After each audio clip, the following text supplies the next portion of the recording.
Well, hello, good morning, afternoon, evening, whenever you see this. This is Dee with older INF probably insights.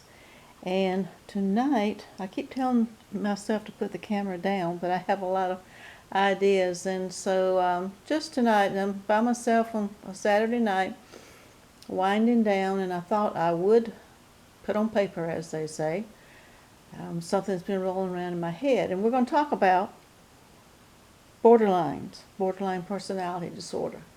Narcissism gets all the attention. It's great clickbait. Everybody's interested in it. Everybody's a narcissist, which that is not true. It's less than 2% of the population. And I know the feedback and I know the criticism is, well, narcissists don't go into therapy, that we don't know where they are, so that it's really higher and it's probably 90% of the population or whatever ridiculous thing people say. That's personality disorder. There's a difference in having toxic traits and personality disorder that I won't get into.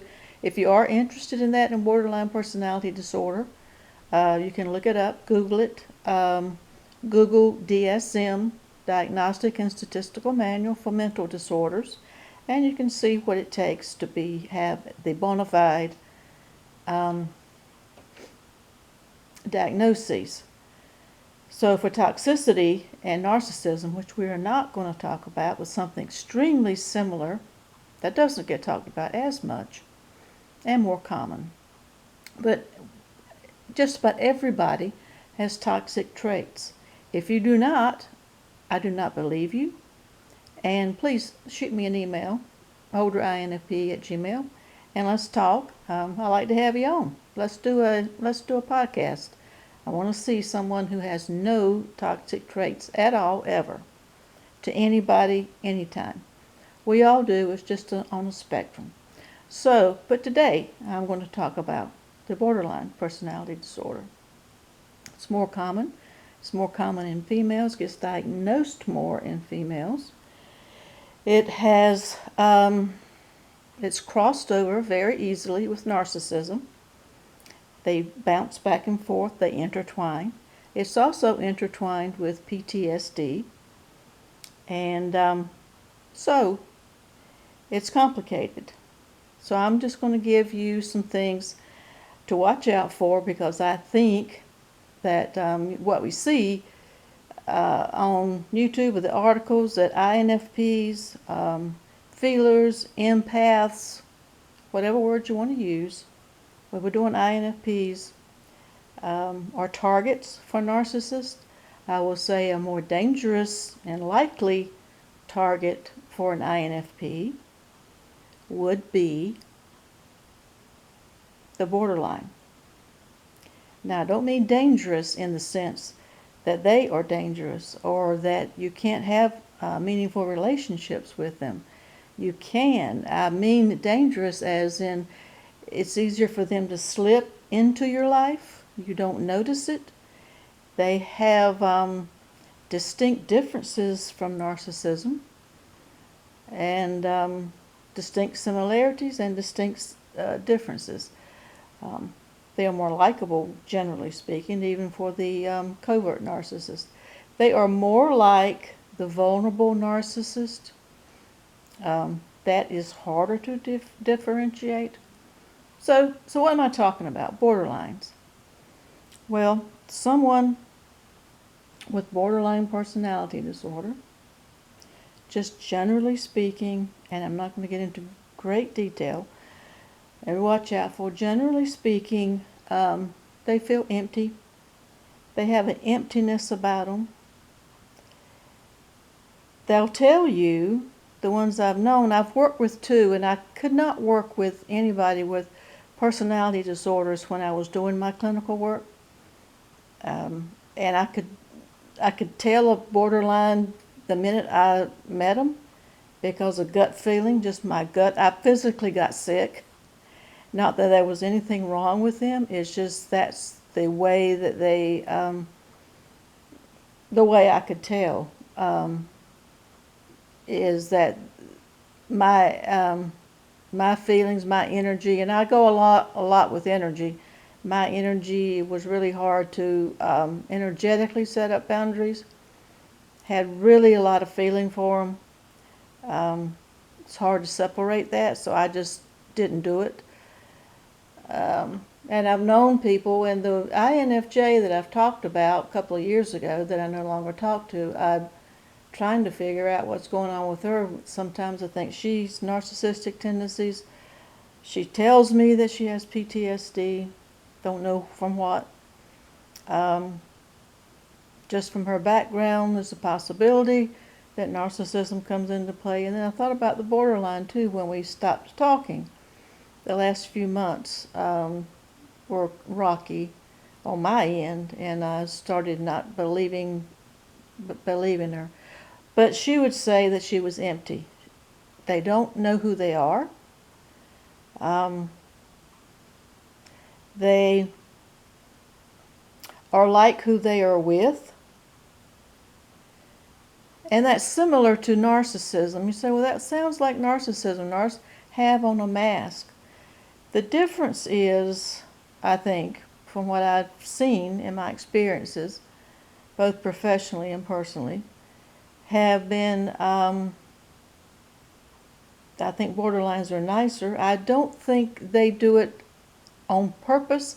They do manipulate and they do it on purpose, but they don't do it with ill intent on purpose, whereas narcissists do. That is a big differentiation on my part from what I've known, and I have grown up from the womb with narcissists.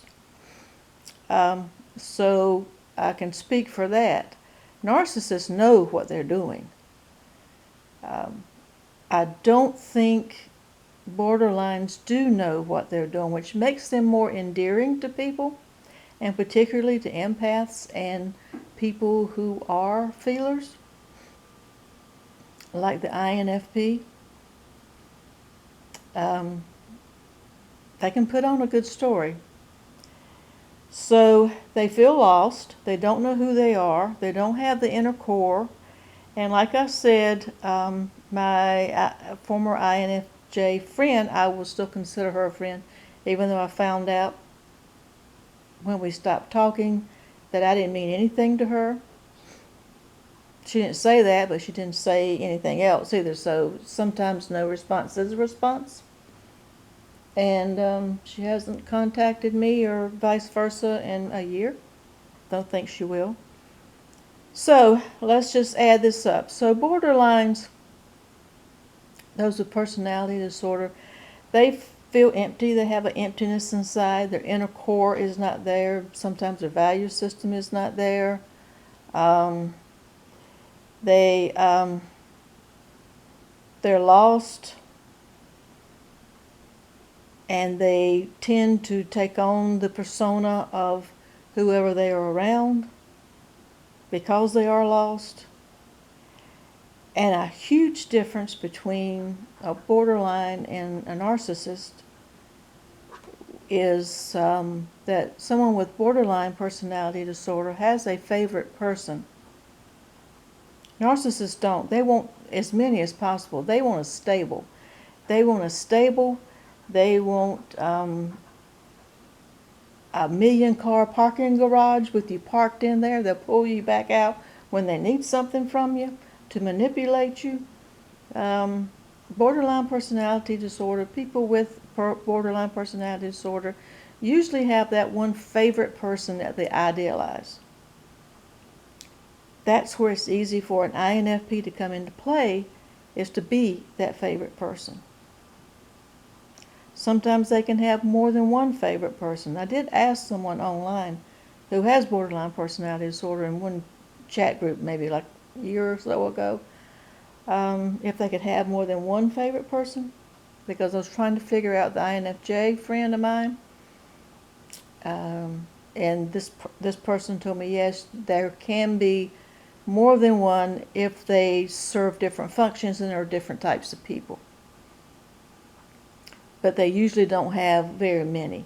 They don't have very many friends. They don't have very many acquaintances. They don't collect people.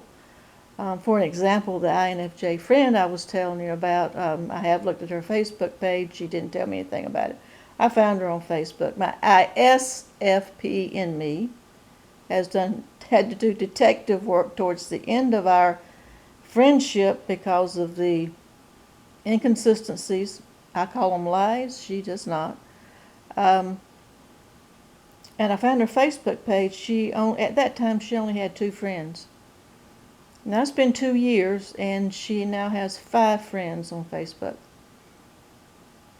I know somebody very well who I know now is a narcissist that was my travel buddy several years ago, that I've done the socks. They gave me the white socks. She has, I think, 340 Facebook friends. So that's a big difference. You can look see the big difference. A borderline will have a favorite person that they idealize. INFP will be perfect to be that favorite person that is not something you really want to be. If you want to befriend someone with borderline personality disorder, by all means do it. You have to have strong boundaries, and you have to keep to those boundaries. They do manipulate, just like the narcissist, they do manipulate. However, like I said before, and I don't really know how to explain it, I can experience it more than I can explain it. Narcissists would tend to repel you after a while. Seems like a borderline, for me, being an INF, probably become more endearing with time. I feel more sorry for them. I empathize with them more over time. I really don't think they have ill intent after I'm out of it. But while I was in it, and that's why we don't speak, because I really got on her case, and I went off. I totally went off on her online, but it wasn't face to face. Of all the lies, that manipulation that she had done, and I did not appreciate it, and nobody's going to do that to me. She finally told me that she did not intend to hurt me, that she was sorry she hurt me. She did not intend to hurt me. Now, I don't believe the sorry and apology. I do not believe that. She did not never admitted doing anything wrong, because they don't think, like the narcissist, they don't think they do anything wrong. But now, after almost 2 years, a year and a half since that argument, and I've had a lot of time to think about it, I do now believe that she did not have any intent to hurt me, manipulate me, to lie to me. It just never occurred to her. That is a big difference. And narcissists know what they're doing. They do it deliberately. They pull your strings and push your buttons deliberately. Those with borderline personality disorder will not. So you got to have, if you want to be friends, I think, for me, I prefer not to be around them. I will not be around this. If this friend, this INFJ friend, ever contacts me, I do not think I will ever contact her back. If I do contact her back, it'll be short and sweet. I won't give her anything to work with. I won't encourage her, and please do not enable them. That makes it even worse. But the stakes go up. If you don't play along, the stakes will go up. I'll just give you a couple examples. One I worked with, never met the woman, I think maybe more than one time, because she kept canceling her appointments. But she would call me and then want to talk. After the appointment time, just when I'm not working. And I told her I would talk to her during her appointment. And she would allude to the fact that she would kill herself if I didn't. Now, she didn't say that because she's smart enough not to say that, because that was her manipulation. And trying to get me to feel sorry for her and listen and just have my phone open 24/7. Had she said that she was going to harm herself, she knows better, because I would have had to report it. and she would have been taken into a mental hospital for evaluation. So they're smart like that. They know how far they can go. But then her response to me was, well, I had a psychologist one time who I could call him just any time I wanted to. I just don't know what your problem is. And my response back to her was, well, I suggest that you call him. If he's open 24/7, call him.